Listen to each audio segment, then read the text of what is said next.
Hello and welcome to another Film in 5 review from More Movies. My name's Greg Fisher and in this video I'm going to be talking about the 1981 martial arts action adventure film Enter the Ninja, which starred Franco Nero, Susan George and Sho Kosugi. It was directed by Menahem Golan, who together with his cousin Yoram Globus owned the Cannon Group.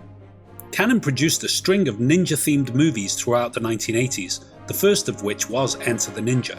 Beforehand, seeing ninjas on screen in Western movies was a fairly uncommon sight, lifting its title from the famed Bruce Lee film Enter the Dragon. Enter the Ninja is a story about an American war veteran who is trained in the ancient art of ninjutsu. This idea would also serve as the template for a later Cannon-produced cult film American Ninja, a movie which took a lot of its inspiration and ideas from Enter the Ninja. In 1987, Cannon released the film American Ninja 2: The Confrontation. And this was the first time I had ever heard of the word ninja, and I quickly became obsessed with the concept of ninjutsu and the mystery surrounding these ancient Japanese assassins. I must have seen American Ninja 2 when I was about 9 or 10 years old, but this film was only available to rent at the time from the local video store. But then one day when I was rifling through the videos in the local Woolworths, I found Enter the Ninja. It was only £5, which was the exact amount of pocket money I had with me, but there was one problem. It was an 18 certificate. Well, I thought I'd take my chances and see if the cashier noticed the age restriction or not. I took the tape to the counter, put my $5 on top and pushed it across. Unbeknownst to them, they just let me have it. And the next thing I was walking home with this ninja film. I couldn't believe my luck. I dashed home and waited for the appropriate opportunity to load the tape into the VCR and press play on what would become one of my favourite films as a kid. The story is fairly predictable and typical of this type of film. Franco Nero plays Cole, an American who is trained in Japan, becoming the first Westerner to master the art of ninjutsu, much to the chagrin of his jealous Japanese rival Hasegawa, played by Sho Kosugi. Enter the Ninja opens with 10 minutes of action, in which Cole battles a number of other ninjas in a jungle setting, fighting them with fists, feet, swords, bow and arrows, blow darts, and an assortment of other ninja weapons. As a 10-year-old watching this sequence, I was fairly shocked at the bloody violence, which culminates in a beheading.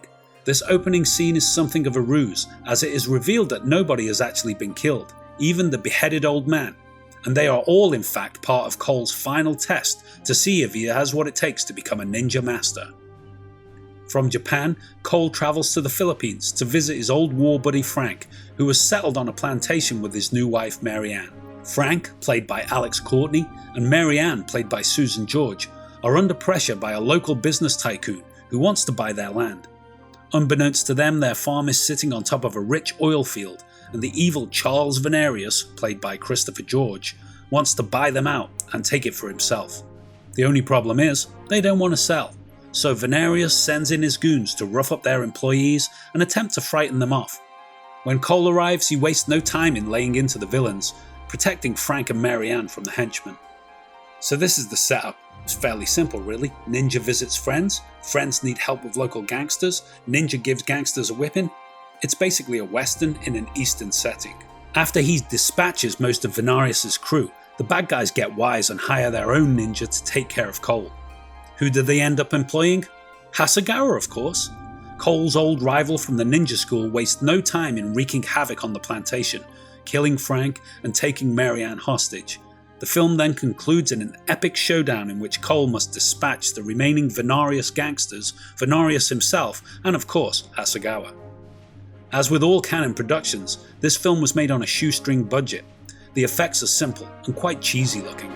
The dialogue is pretty predictable and clunky, the voices are dubbed, and the entire concept is pretty laughable. But I was only 10 years old when I fell in love with this film. And as a young martial arts obsessed kid from provincial England, Enter the Ninja was one of the most exciting and exotic movies I'd ever seen. Don't let her go! I think I've been hurt, sir. And I must have watched her about 100 times as a kid. I never wasted the opportunity to show it to my friends, who like me would become equally inspired enough to don our own hoods and scarves, head out into the woods with our sticks as makeshift swords, and train ourselves in the ancient art of movie ninjutsu, passing away many a happy hour engulfed in ninja magic.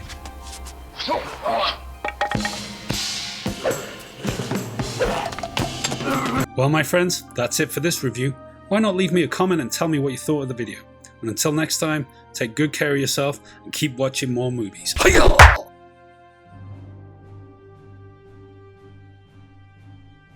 Have you ever seen Enter the Ninja? Leave me a comment and let me know. It'd be great to hear from you. And don't forget to like, share and subscribe right here on YouTube. If you want to check out more of our articles or reviews, see our website moremovies.co.uk, or come and follow us on social media at moremovies4u across the board. If you like our content and want to support us, you can buy us a coffee at buymeacoffee.com, or you can become a patron over at patreon.com. All the links are in the description below. And to check out more of our filmtastic videos, click on one of the buttons on screen now.